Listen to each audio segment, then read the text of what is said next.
Dios les bendiga. Dice la tercera palabra de Jesús en la cruz. Estando junto a la cruz de Jesús, su madre y la hermana de su madre, María, mujer de Cleofas, y María Magdalena, cuando vio Jesús a su madre y al discípulo a quien él amaba, que estaba presente, dijo a su madre: Mujer, he ahí tu hijo. Después dijo al discípulo: He ahí tu madre, y desde aquella hora el discípulo la recibió en su casa. Una de las cosas que se nos complica un poco en la vida de Jesús, en la persona de Jesús, es las dos naturalezas que habitaban plenamente en él. Él era verdaderamente Dios y él era verdaderamente hombre. Esa es una de las doctrinas básicas del cristianismo. Y aquí en este pasaje, en esta palabra, si recordamos las dos anteriores, Jesús había tenido cuidado de todas aquellas personas que estaban a su alrededor, contemplando cómo le maltrataban y le insultaban, como ya lo he mencionado. Dice en la primera palabra que estaban las autoridades, estaba el pueblo, estaban los soldados, estaban los principales de la sinagoga y del templo. Todos estaban allí en aquel lugar.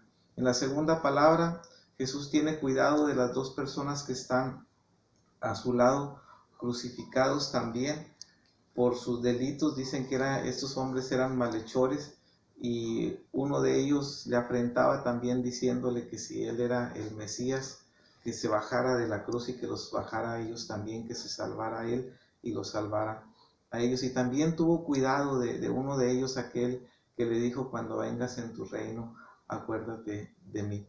Pero había más personas también ahí en aquel lugar. Yo les decía que quizás aquellas personas que habían recibido algún milagro, alguna sanidad, que habían sido impactadas por las enseñanzas de Jesús, también estaban ahí entre toda aquella multitud que estaba en aquel lugar llamado de la Calavera. Pero había un grupo de personas muy especial, un grupo de mujeres y el discípulo al que se dice en el Evangelio de Juan, al cual era el discípulo que Jesús amaba y que todos lo identifican como el apóstol Juan. Estaban allí también al pie de la cruz. Estaban las dos Marías, María Magdalena también, y algunas otras mujeres que estaban ahí, y estaba Juan. Y ahí Jesús también muestra el cuidado que como hijo, y ahí es donde entra su humanidad, el cuidado que él le debía a su madre. En nuestro contexto ya no entendemos mucho esta situación. ¿Por qué? Porque en nuestro contexto en el cual nosotros vivimos, nos desenvolvemos, encontramos a muchas mujeres que ya pueden subsistir por sí solas, ya tienen su profesión, tienen su trabajo. La mayoría de las veces, tienen una posición tan estable que no necesitan el apoyo ni la ayuda de otras personas. Pero no era así en los tiempos bíblicos. Cuando una mujer, que quizás era el caso de María, por lo que se narra en todos los evangelios, ya era viuda, necesitaba una protección muy, muy especial. Algunos han llamado esta palabra la palabra de amor. Yo le he llamado amor de hijo. ¿Por qué? Porque es donde Jesús manifiesta su amor para con su madre. Se toma un poco de tiempo también para dar una palabra para ella.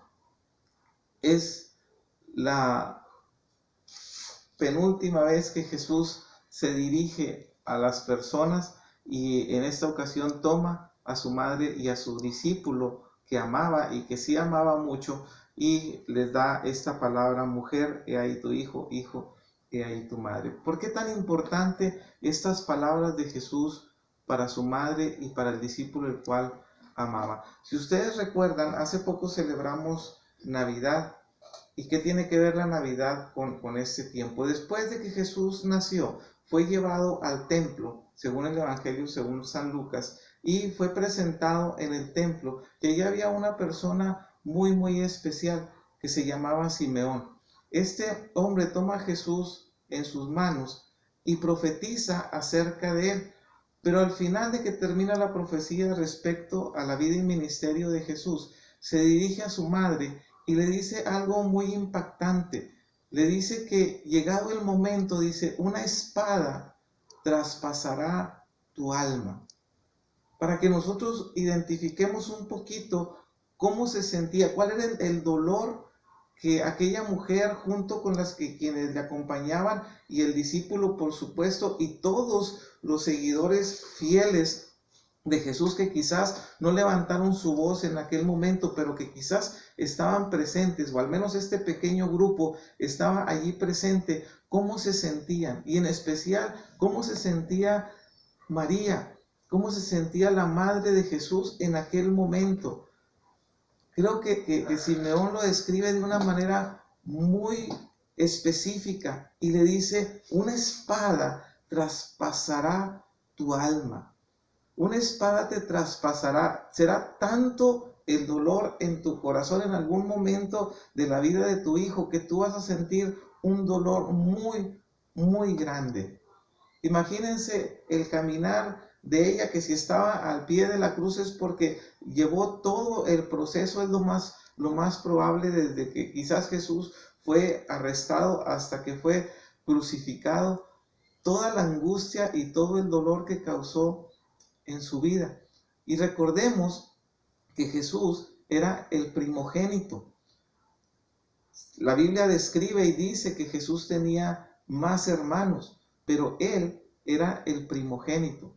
Y normalmente, así como los bienes se heredaban, las profesiones se heredaban, las responsabilidades también se heredaban.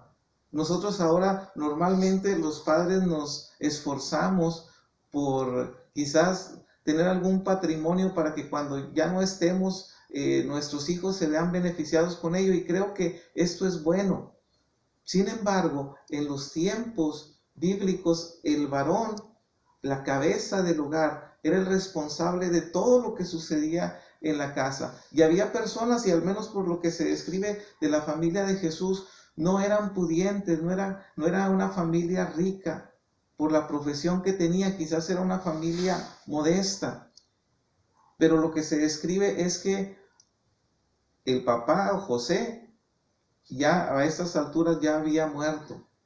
Y Jesús había abandonado su profesión, porque Jesús se le identifica como el carpintero o el hijo del carpintero. A lo que hay un libro muy bonito que se lo recomiendo, si pueden leer, lo que se llama Más que un carpintero, donde se describe cómo Jesús después de los 30 años se dedica al ministerio. Y nosotros podemos encontrar en algunos pasajes el apego que Jesús tenía para con sus padres, y en especial para con su madre. Juan describe también al principio de su ministerio las famosas bodas de Caná, donde María le dice a Jesús que el vino se ha acabado, y Jesús le dice, todavía no ha llegado mi hora, mujer. Y sin embargo hace su primer milagro en aquel momento. Encontramos cuando Jesús se pierde en el templo, que lo buscan sus padres, y Jesús les dice, no saben que en los negocios de mi padre es necesario que yo esté. Sin embargo, fue la única vez en su infancia que Jesús, al menos que la Biblia lo describe, que Jesús se separa de ellos de esta manera. Nunca más sucede, al menos en lo que la Biblia narra, hasta que Jesús inicia su ministerio, de lleno en su ministerio. Pero al final de su ministerio, aun cuando pareciera ser, algunos pasajes describen como si pareciera ser que su familia no lo sigue o no cree en él, al menos no se dice eso de María. ¿Por qué? Porque ella guardaba las cosas en su corazón desde que le profetizaron el hijo que habría de tener, que sería llamado Hijo del Altísimo, hijo de Dios. Y aquí al final del ministerio de Jesús, la encontramos allí, al pie de la cruz, con un hijo que había dedicado 3 años o un poquito más al ministerio de la palabra de Dios, a predicarla, a compartirla, a hacer bienes, a sanar enfermos, a liberar endemoniados, a limpiar leprosos, a calmar tempestades, a alimentar a multitudes, y está allí clavado en una cruz. Y aquel hijo con todo su amor para con su madre, toma la responsabilidad, toma el lugar del primogénito y pone al resguardo de Juan, su discípulo amado, aquella mujer, para que en adelante no le faltara absolutamente nada. Y basta ver un poquito el libro de los Hechos, los primeros capítulos, para que ustedes se den cuenta de la condición de una viuda. Dice que una de las tareas principales de la iglesia en sus inicios, cosa de la cual ahora muy poco se hace, era el cuidado de las viudas y de los huérfanos. Esa era una de las tareas principales de la vida de la iglesia. Santiago lo vuelve a retomar y dice que la verdadera religión, la religión pura y sin mancha, es justamente ocuparnos de las viudas. ¿Por qué? Porque para ellos era cosa importante, porque ellas se quedaban completamente desprotegidas. Y que pudiéramos decir, pues tenía más hijos. ¿Por qué Juan? No lo sabemos. La Biblia no lo describe. Lo que sí es que Jesús, así como tuvo cuidado de la multitud para decir, Padre, perdónalos porque no saben lo que hacen, así como tuvo cuidado de aquel malhechor que estaba ahí a su lado para decirle, de cierto te digo que hoy estarás conmigo en el paraíso, así que aquella mujer quebrantada, con su alma traspasada, con su corazón dolido, llorando por su hijo que estaba en la cruz, Jesús tuvo palabras para ella, para decirle, te encargo con Juan, para que no te falte nada, para que ya en tu vejez tú puedas gozar de estabilidad económica, social, en todos los sentidos. Les decía, para nosotros pudiera sonar un poquito raro, porque vivimos en un contexto completamente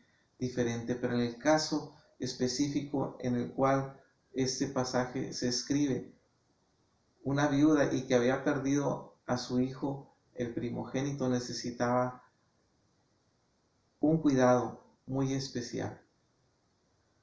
Esto debiera de hablarnos a nosotros como hijos.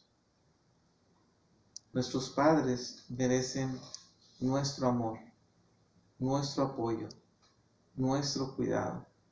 Y no importa la circunstancia ni la situación, Jesús estaba en la peor situación, en el peor cuadro que pudiéramos nosotros esperar. Y desde allí, Él tuvo una palabra de amor, de cuidado, de fortaleza, de protección para su madre, y le entregó una responsabilidad a un discípulo el cual Él amaba, y este discípulo también, como se sentía amado por Jesús, lo más seguro es que cumplió, por lo que después se narra en el libro de los Hechos, tuvo cuidado especial de haber cumplido con aquella encomienda de Jesús.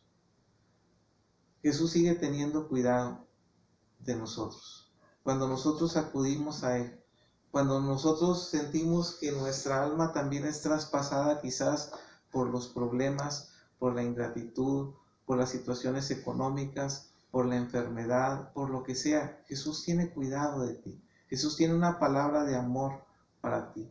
Jesús tiene una palabra de consuelo. Jesús tiene una palabra de ayuda para que tú sigas adelante. Solamente basta con que nosotros nos acerquemos delante de Él. Él sigue amándonos. Él sigue teniendo cuidado de nosotros. Esas palabras de cuidado para su madre son un cuidado para todo aquel que se acerque delante de Él. Si tú estás en la condición de María, viuda quizás, desprotegida, quizás con necesidades, busca a Jesús, búscale y vas a ver cómo Él de diferentes maneras va a manifestar su amor y su cuidado para ti. Si tú estás pasando por alguna situación en la cual te sientes, como decimos a veces, en el aire, Si sientes que no sabes a dónde ir, cómo salir adelante, busca a Jesús. Él siempre tendrá una palabra de amor y de cuidado para nosotros. En el momento más difícil, porque ya el tormento físico a partir de la cuarta palabra se deja sentir en Jesús, en su persona, tuvo una palabra también para su familia. Y tú y yo, si hemos recibido a Jesús como nuestro Señor y Salvador, somos considerados como la familia de Dios, como el pueblo de Dios, como hijos de Dios. Por eso podemos tener seguridad de que podemos tener su cuidado y su amor. Vamos a orar. Y les decía que este tiempo de Semana Santa, en el cual recordamos la pasión y la muerte de nuestro Señor Jesucristo, tenemos que recordar que todavía, aún ahí, en aquel lugar, en aquella cruz, Él tuvo palabras de bendición para todos nosotros. Señor y Dios, te damos muchas gracias por tu palabra. La profecía se cumplió, Señor, porque toda tu palabra, Señor, es verdad. Toda tu palabra se cumple. Y Señor, aquel profeta que recibió a Jesús en sus brazos cuando fue presentado en el templo y le dijo a María, una espada te traspasará, porque él podía ver, Señor, a lo que Jesús se iba a enfrentar al final de su ministerio. Una muerte y muerte de cruz. Una muerte muy difícil, muy dura, y su madre iba a estar allí para contemplarla. Tu palabra dice, Señor, que ella guardaba todas las cosas que escuchaba en su corazón. Y quizás pudo ver cómo cada palabra que fue dicha, la palabra que fue dicha por los ángeles, la palabra que fue dicha por los pastores, la palabra que fue dicha por Elizabeth, aún las palabras que el mismo Zacarías, Señor, pronunció en profecía de el Mesías que había de nacer, ella las guardaba en su corazón. Ella sabía quién era su hijo. Ella sabía que era el Hijo de Dios, el Mesías esperado, el Rey de Israel. Y Señor, en aquel lugar llamado de la calavera, al pie de aquella cruz, ella pudo escuchar la voz de su Hijo, la voz de Jesús, que le decía, mujer, te entrego al cuidado de Juan. Juan, hazte cargo de mi madre. Señor, te damos muchas gracias porque tú sigues teniendo cuidado de nosotros. Cuando nosotros nos acercamos delante de tu presencia, Señor, tú siempre tienes una palabra para nosotros, Padre, de bendición, una palabra de amor, una palabra de ayuda. Señor, te damos muchas gracias, Padre, que nunca se nos olvide que podemos acercarnos hasta el trono de la gracia para hallar gracia y misericordia para aquello que estamos necesitando. Te damos gracias en el nombre de Jesús. Amén, Señor. Amén.